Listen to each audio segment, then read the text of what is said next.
O Arte na Cidade completa 1 ano esta semana. A gente faz uma homenagem aos artesãos, exibindo todos os programas que eles nos ajudaram a fazer. É uma oportunidade para você rever algum programa que tenha perdido e aprender uma nova técnica. Obrigada pela companhia.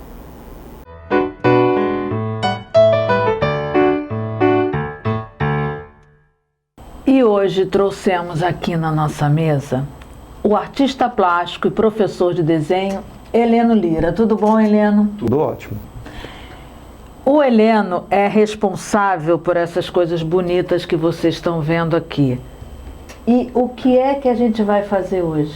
O que é que você vai ensinar pra gente? Hoje a gente vai fazer um passo a passo de como fazer um desenho para mangá, usando a estética do mangá. O mangá, né? O mangá é uma técnica, é um desenho que a molecada tá adorando. Até já me inscrevi num curso para fazer, para aprender, para usar no rosto de uma boneca de pano. O desenho do mangá, da onde que saiu esse desenho do mangá? Então, o mangá é um quadrinho japonês, na verdade, né? É a forma como o japonês se expressa narrativamente desenhando, como eles fazem quadrinho. E toda essa estética que veio que a gente tem hoje, que a gente consome hoje, ela vem, ao contrário do que muita gente acha, ela vem influenciada pelo desenho do Walt Disney. Lá atrás, quando o Osamu Tezuka, que era um mangaka japonês, começa a ter contato com a animação produzida por Walt Disney, ele fica encantado com a expressão que o desenho Disney tinha e começa a absorver aqueles olhos maiores pro japonês. Se você pegar as primeiras animações dele, que é a Princesa e o Cavaleiro, o Astro Boy, o Kimba, tem muito da estética do Disney, muito, mas com um jeitinho japonês de fazer a animação, de fazer o desenho, de colocar a ação, que é toda própria do desenho japonês. Tem a ver com a cultura deles, né? Tem a ver com a cultura deles. Então não é por causa do olho pequenininho que é traumatizado e quer fazer um olho grandão. Não tem nada a ver com isso.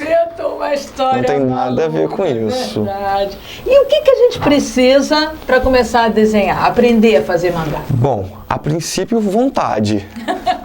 O básico. Se você não tiver vontade, você não vai fazer.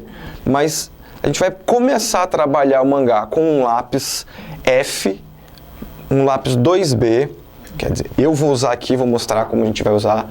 Eu vou trabalhar também com 2 lapiseiras 0,5, uma com grafite azul e uma com grafite 3B, uma borracha plástica. Além disso, a gente vai usar caneta nanquim descartável, tá? A gente vai começar com a 01, 03, 05 e 08. Existem outras espessuras, isso fica a cargo de cada um depois de se adaptar e achar o que é melhor para ele, mas a princípio eu vou usar isso. E posteriormente, quando a gente for fazer, eu vou depois fazer uma ilustração e vou usar umas canetas marcadoras para colorir. Mas isso não é obrigação, tá? O básico é isso daqui. E tem algum tipo de papel diferente ou a gente pode desenhar naquele A4 que a gente acha à vontade? Além desse papel do sulfite, existem outros papéis de outras gramaturas que a gente pode estar usando. Uma gramatura maior, mas por enquanto o sulfite aguenta. Beleza. Tá bom? Então vamos lá. Vamos começar então? Bom, eu pedi 2 lápis de graduações diferentes porque o desenho ele funciona em camada. Então, sempre que a gente for desenhar, a primeira parte do desenho ela é feita com a parte de trás da mão. E eu vou usar não o meu dedo e nem o meu pulso. Eu vou usar o meu braço para desenhar. Para que a primeira camada do desenho ela fique mais clara. Isso é muito importante.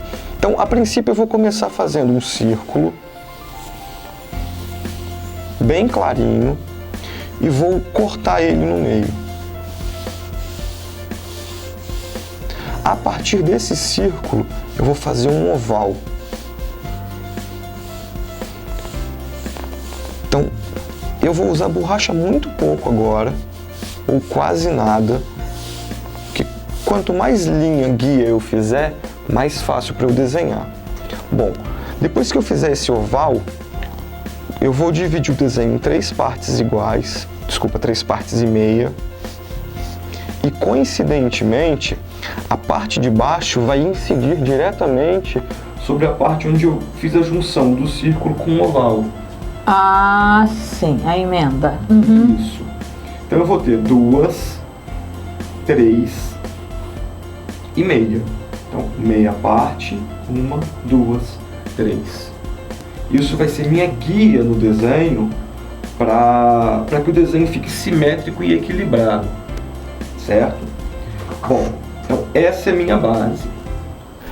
Qual é a característica mais importante no mangá? Que são os olhos. Então, antes de continuar a fazer o desenho, eu vou comentar como é que a gente faz o olho. Bom, os olhos de mangá, eles ocupam uma parte muito grande do rosto no desenho. E eles vão ter algumas formas diferentes. Eu posso fazer formas semelhantes a círculos, ovais, quadrados. O que eu acho diferente É como eles alteram a forma do olho em função da estética. E eu tenho olhos que se parecem com pentágonos. Certo? Bom, então isso aqui seria a forma básica do olho do mangá. Mas a gente não pode esquecer que todo olho ele é baseado num olho real. E como que funciona o olho real? Normalmente o olho humano, a parte de cima da íris é coberta.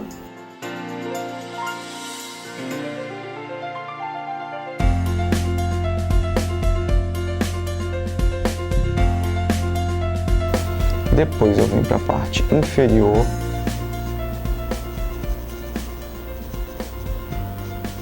E começo a colocar efeito de profundidade. Então, quanto melhor eu dominar e entender como o olho funciona, mais fácil vai ser para eu me adaptar ao mangá. E aí a gente começa a colocar efeito de luz e sombra dentro do olho, causado pela própria pálpebra superior. Aquele efeito que a gente vê muito em bichinho de animação, em filme, onde o olho muda de mal para bonzinho. Exatamente.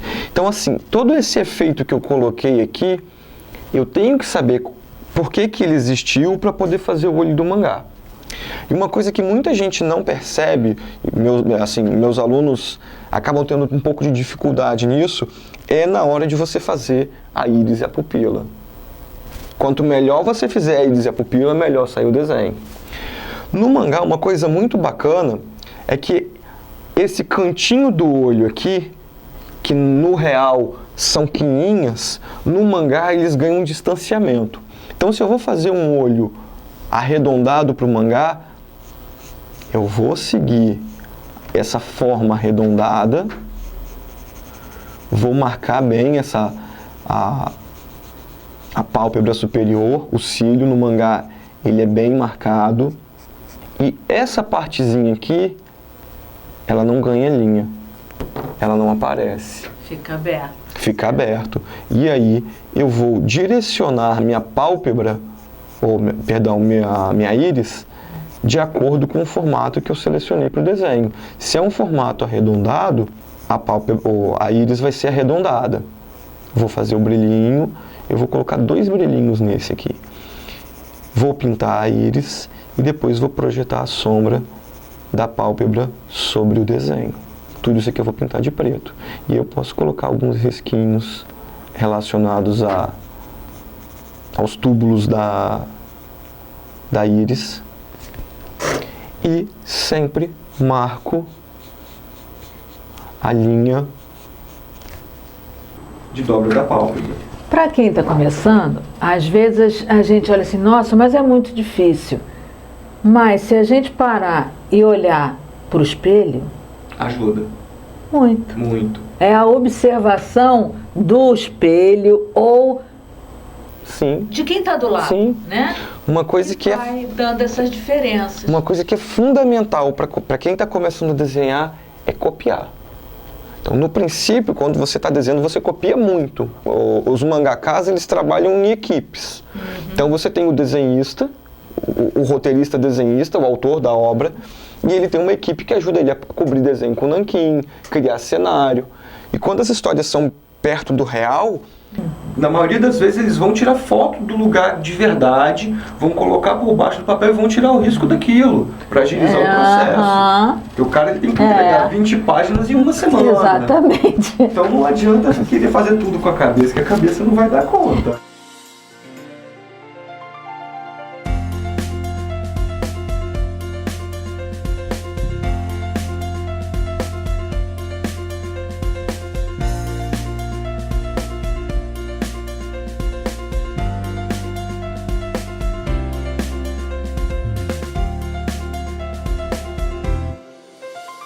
Você dá aulas, não é, Helena? Sim, Dá aulas aonde? Então, eu dou aula de desenho toda sexta-feira na Arte Companhia, que fica ali em Santa Lúcia, e dou aula todo sábado na Selga, que fica ali na Reta da Penha. Ok. E como é que a pessoa entra em contato com você, até para te contratar como professor? Então, Como é que a gente te acha? Quem quiser entrar em contato comigo pode ser através do Facebook. No Facebook é só procurar Heleno Lira. Ok. E pelo e-mail. Meu e-mail é elira@gmail.com, tá?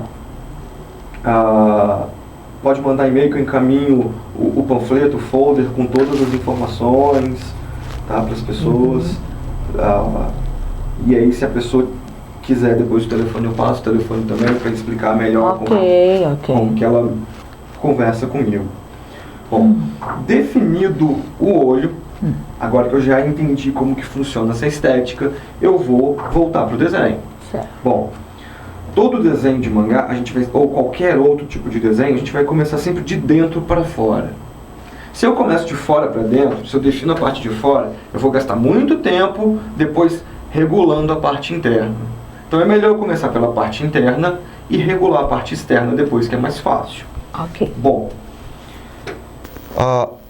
os olhos eles vão preencher um espaço número 2, né, essa segunda divisão da linha para baixo.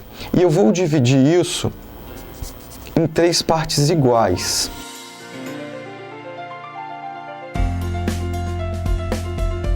Feita essa marcação, eu vou começar a colocar o olho.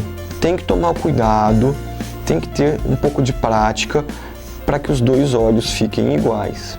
Um macetezinho bem legal, quando você estiver fazendo o desenho, é você inverter a folha e olhar contra a luz.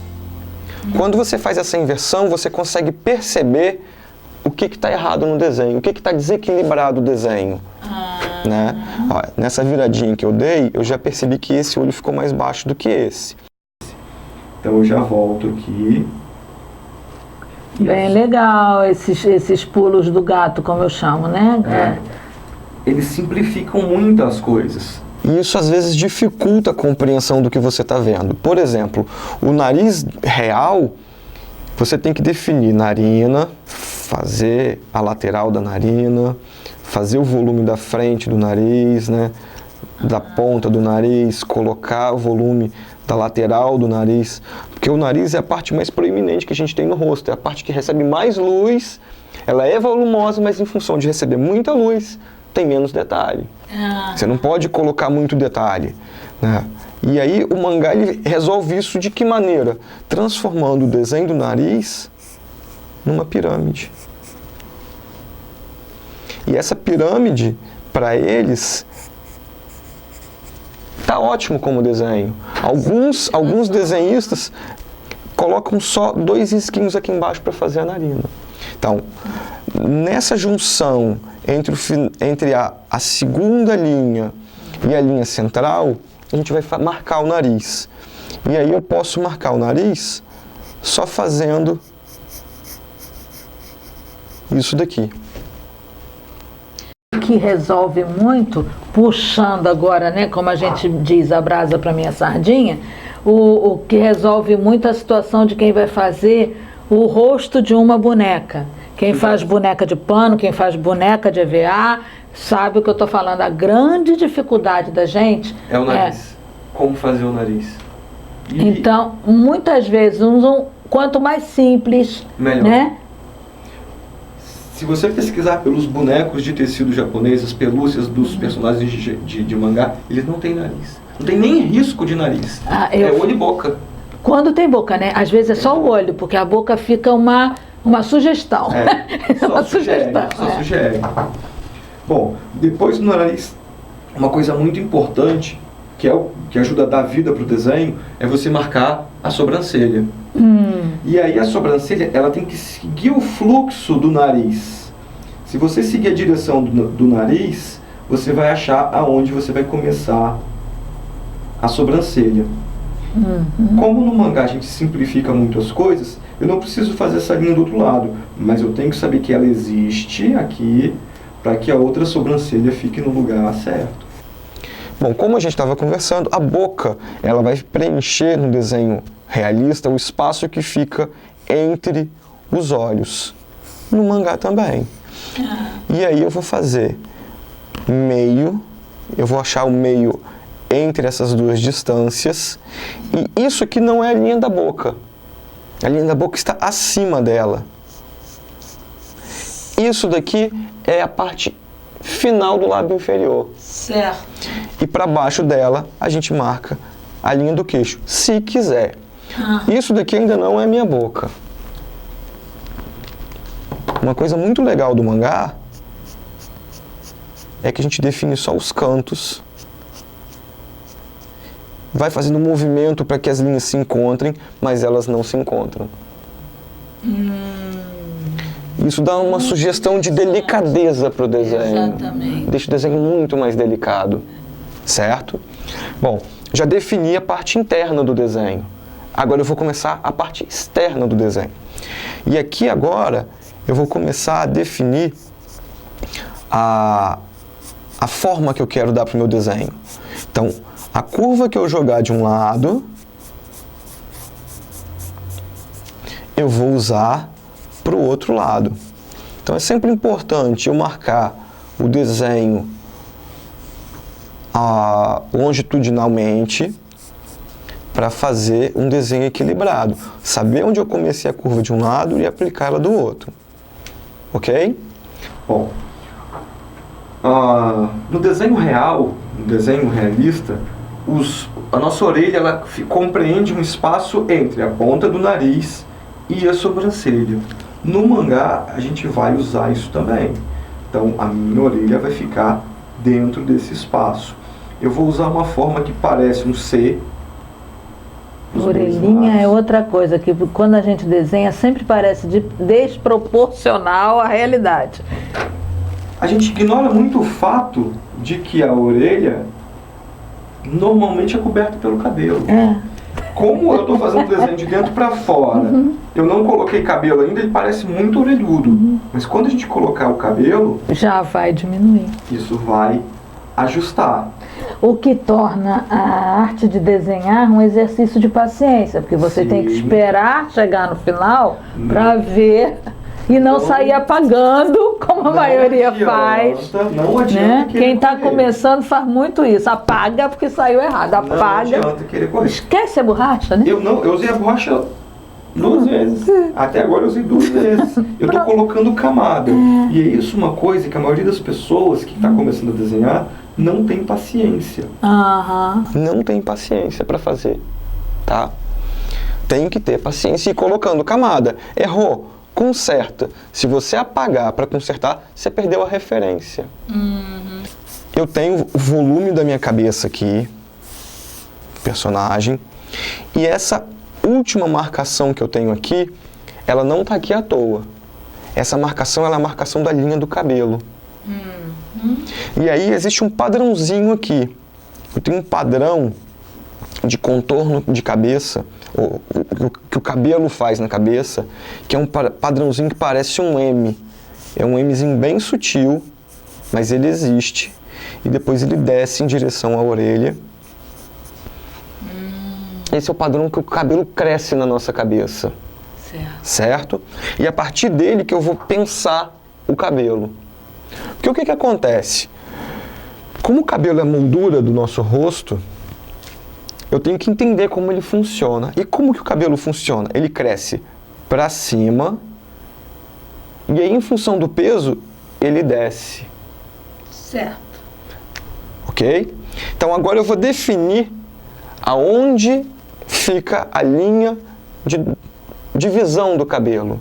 Se eu quero um cabelo que é dividido, que é repartido na lateral, se eu quero um cabelo que é repartido no meio, se ele vai ter franja, se ele não vai ter franja. Até agora eu tenho um desenho que não define nem se é menino, nem se é menina. E aí o que eu vou definir se é menino ou se é menina com cabelo. Uma característica do mangá é que os personagens são muito assim. Você não consegue, em alguns casos, em alguns autores, definir quem é menino e menina sem o cabelo e sem o corpo. Então, às vezes, você tem um personagem extremamente com traços femininos, mas ele é masculino. É uma característica do mangá, tá? Então, vamos lá.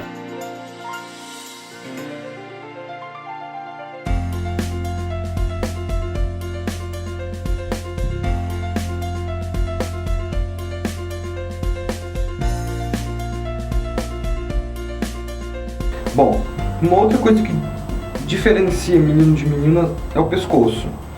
Bom, os meninos têm pescoços mais largos do que as meninas, tá? E eu vou sempre começar ele a partir da linha da íris para fazer um pescoço mais fino. Se eu quiser um pescoço mais largo, eu movo essa linha para o lado. Porque o pescoço, na verdade, ele começa na base do crânio. Então, quando a gente tem um crânio, ele começa nessa base aqui,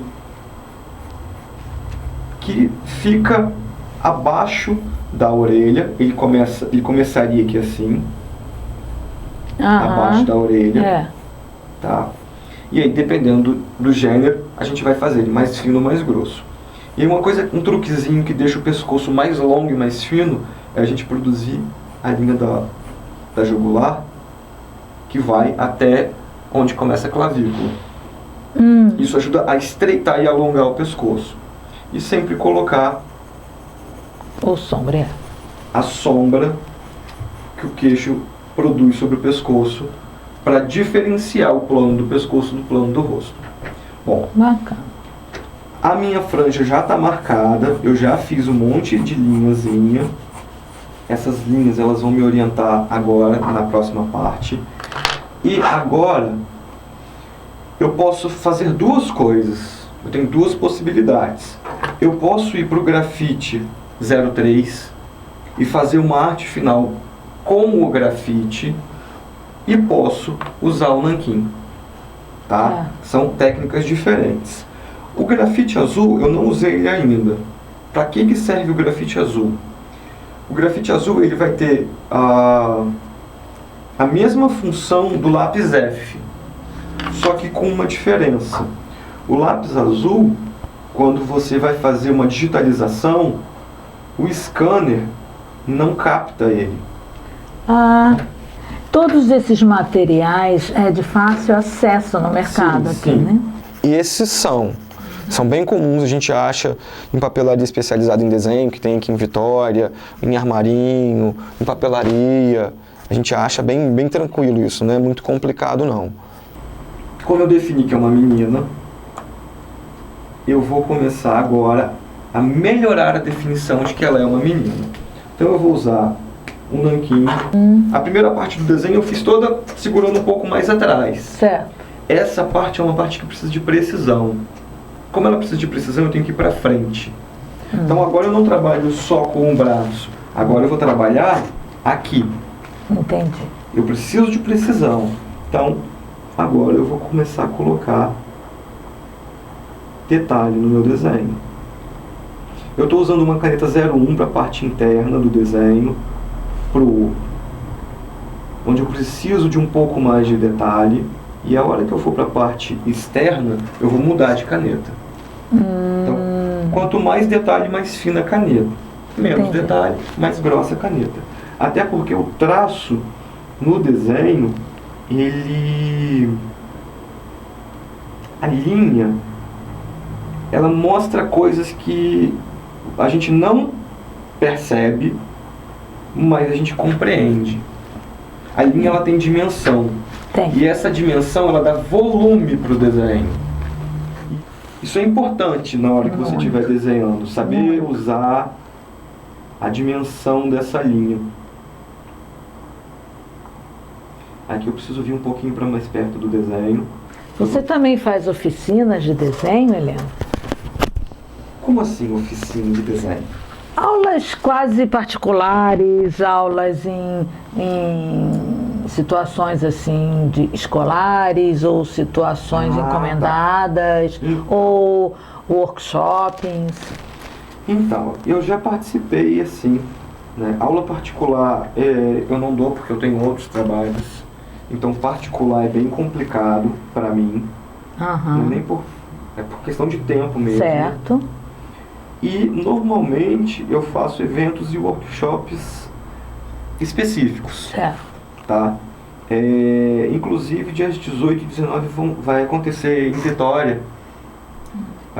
O local não está definido ainda, eles não divulgaram o local, divulgaram só a data. 18 e 19 do mês de abril. Mês Certo. 4. Vai acontecer uma convenção de desenho animado, uma convenção de anime aqui em Vitória.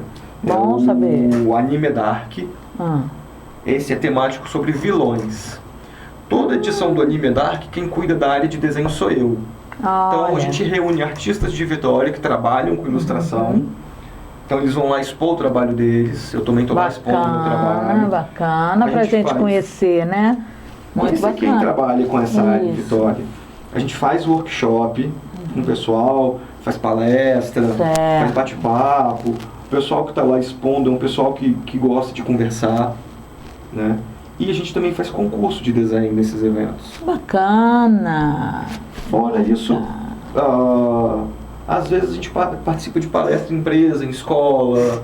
Então sempre tem algum lugar que eu vou estar conversando. Estou sempre divulgando quando eu estiver fazendo isso. É sempre bom procurar os grupos no Facebook, ou procurar os grupos na internet mesmo, no site. Por exemplo, eu pensei em chamar aqui para o programa, até porque o programa é um programa de arte, né? E artesanato. E eu acho que as duas coisas não se separam.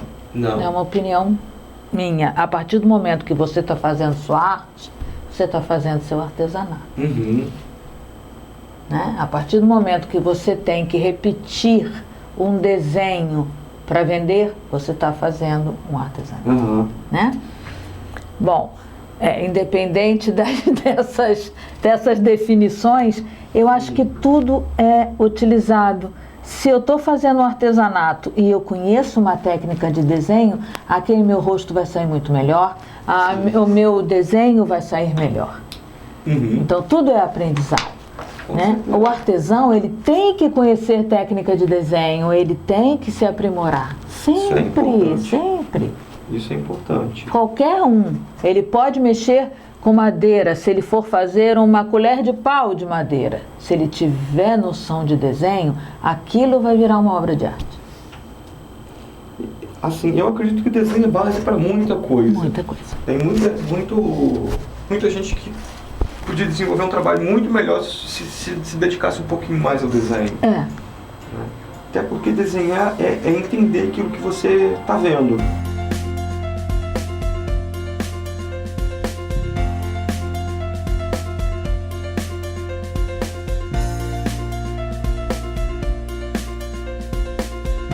Que na hora que você está desenhando, que você quer desenhar uma pessoa alegre e sai um monstrinho triste, Porque você está fazendo a técnica errada. Exatamente. E só está deixando a sua emoção dominar seus traços. Então, Exatamente. é para isso que serve uma orientação profissional, né? É para isso que serve você ir atrás da sua melhora. E tem que aproveitar que hoje está muito mais fácil o acesso à informação. Na época que eu era adolescente, que eu comecei a desenhar, eu não tinha acesso à informação. Exatamente. Não existia YouTube, não existia videoaula. Pois Isso é. estava engatinhando. O acesso que eu tive à informação de mangá e de quadrinho era em banca de revista, era comprando quadrinho. A facilidade de acesso Não, que a gente tem hoje. Não existia isso.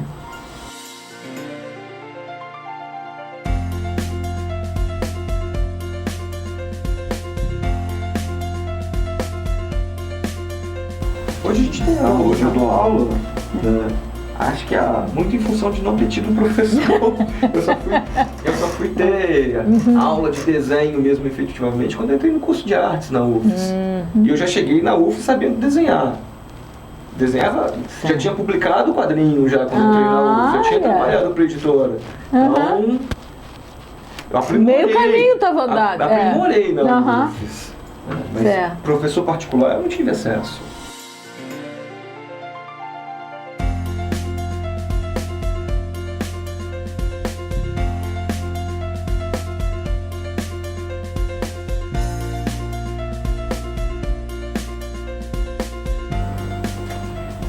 Talento, eu acho que é uma coisa que se desenvolve. Com certeza, não adianta você ter talento e não desenvolver. Não vai fazer nada com aquilo. Nada, exatamente. E olha que bonitinha que ela ficou. E esse é um desenho completamente sem referência nenhuma, né? Eu não tinha uma foto para olhar para fazer. E aí, olha como o desenho mudou completamente agora com o nanquim. Então, se eu for colorir ele posteriormente... E aí sim o uso da borracha. Agora eu vou tirar o excesso de grafite. Eu podia já ter tirado um pouco dele antes de fazer o... E o bom do nanquim é isso, né? Já secou. Já secou. O bom do descartável é isso. E aí, para quem futuramente quiser complementar, tá? Quiser colorir o desenho, esse é um material meu, isso aqui é meu, não tá? Eu importei. Uma ex-aluna trouxe para mim da Inglaterra. Essas são as canetas que os mangakas japoneses usam para colorir as capas. Porque um detalhe, o mangá, apesar do pessoal ver o anime, ver o desenho animado japonês colorido, o mangá é em preto e branco. Então é uma característica do mangá. Ele é em preto e branco, é tons de cinza.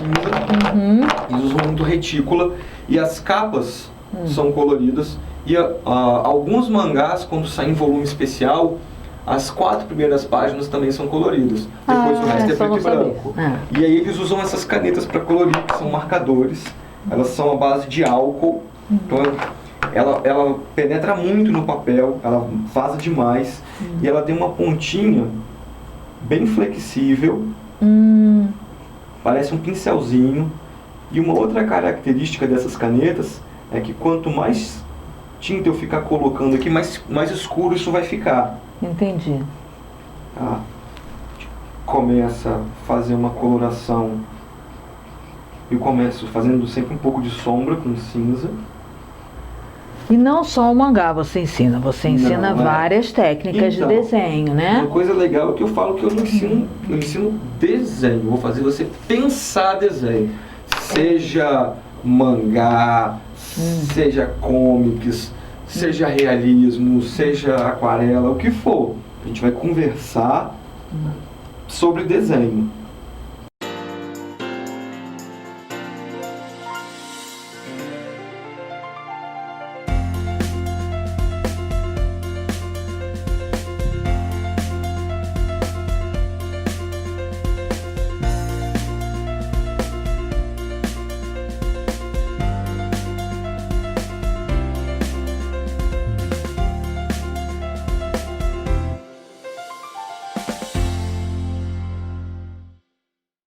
Então é mais ou menos isso aqui. Meu Deus. Eu já começo a lhe agradecer ter vindo, Eu que agradeço porque o espaço e a oportunidade para... foi muito bom aprender isso.